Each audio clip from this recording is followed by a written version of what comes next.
This is a video for how to go about utilizing the chain dimensioning tool in Fusion 360. You will notice on the screen I have a front view that kind of looks like some teeth here, if you will. I got an elevated surface and I got another surface about halfway through. I have a hole in the side view where we can see the diameter of the hole, and I can tell that hole goes all the way through by seeing the hidden lines in the front view. The hidden lines go all the way through. I got my center lines here indicating it's a hole. Now, what I'm wanting to do is to create dimensions that show each feature here. There's two types of dimensions: size and location. And what I'm trying to do is just to show, the width and the location dimensions of each one of these. Now, in baseline dimensioning from previous video, baseline dimensioning, every dimension begins from the same line. In chain dimensioning, every dimension begins from where the last one ended off.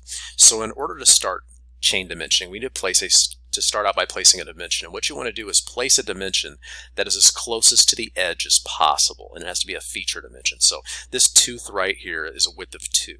Now we'll go up to dimension, and we're going to go down to chain dimensioning. And we want to make sure that we start our next dimension from where our last one ended off. So I wouldn't want to start over here on the side. I'm going right to left here. So I'm going to click as close to the left-hand side of this dimension as I can. And I'm going to drag over, and I'm just going to start snapping to my points.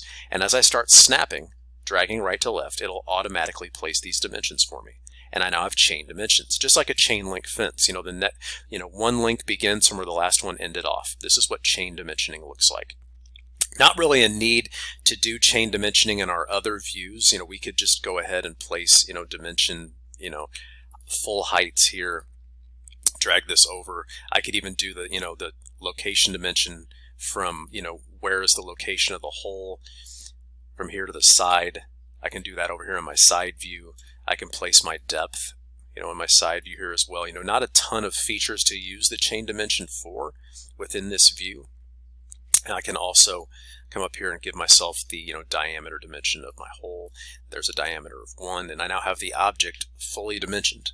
So the chain dimensioning aspect of this causes us to do some math, but this is beneficial if you're trying to really map things out from left to right or right to left when you're creating any type of an object. It makes things convenient sometimes for when you're really trying to map out specific locations, and it's all in what you choose as the best format. In another video I went through and I showed baseline dimensioning, and that can be very convenient, and sometimes chain dimensioning is appropriate for whatever you're choosing to design. So this has been a video for how to go about